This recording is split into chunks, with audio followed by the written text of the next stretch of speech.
NPK ખાતરમાં ભાવ વધારા બાબતે કિસાન કોંગ્રેસ ચેરમેન પાલભાઈ આંબલિયાની પ્રતિક્રિયા સામે આવી છે। એનપીકે ખાતરમાં 50 કિલોની થેલીએ 130 રૂપિયાનો વધારો ઝીંકાયો છે। 720 રૂપિયાની એનપીકેની થેલી હવે 1850માં મળવા મામલે પાલ આંબલિયાએ આકરા પ્રહારો કરતા જોવા મળ્યા છે।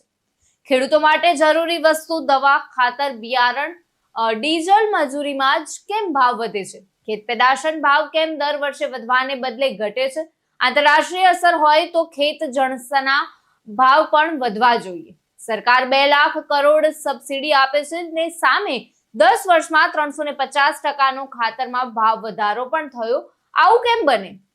સહકાર મંત્રાલય પાછલા દરવાજે રૂપિયા લઈ ભારતભરમાં કમલમ તો બનાવી નથી રહ્યું ને? એવા વેધક સવાલો કરતા પાલ આંબલિયા જોવા મળ્યા। આજે એનપીકે ખાતરની થેલીની અંદર 130 રૂપિયાનો સરકારે વધારો કર્યો છે। જે થેલી પહેલા 1720 રૂપિયાની આવતી હતી એ થેલી હવે 1850 રૂપિયામાં ખેડૂતોને મળશે। ત્યારે સવાલ એ થાય છે કે ખેડૂતની ખેત પેદાશની અંદર જે વસ્તુ ઉપયોગમાં લેવામાં આવે છે, દવા, ખાતર, બિયારણ, મજૂરી, ડીઝલ, ખેત ઓજારનો જ ભાવ વધારો કેમ થાય? આ એનપીકે ખાતરમાં જ 2014 થી 2025 સુધીમાં 350% વધારો થયો છે। કેન્દ્ર સરકારે 1,50,000 કરોડ રૂપિયાનો વધારાની સબસિડી એટલે કે 2 લાખ કરોડની સબસિડી અત્યારે કંપનીઓને આપે છે।